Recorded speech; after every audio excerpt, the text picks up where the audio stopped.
పిలిచిన వెంటనే నాదరి చేరి నన్ను ఆదరించి నాతో నడిచి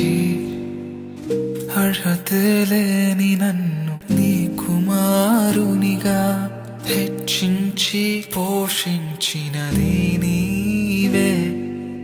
నా ప్రాణనాథ నా దేవా నా రక్షక ఆరాధన నీకే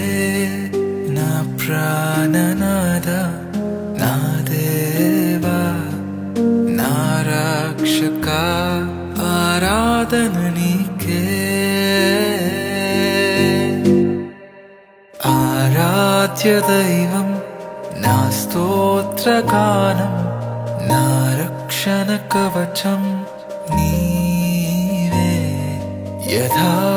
యథార్థవంతుడా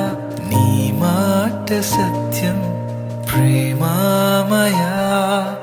నీ ప్రేమ శాశ్వతం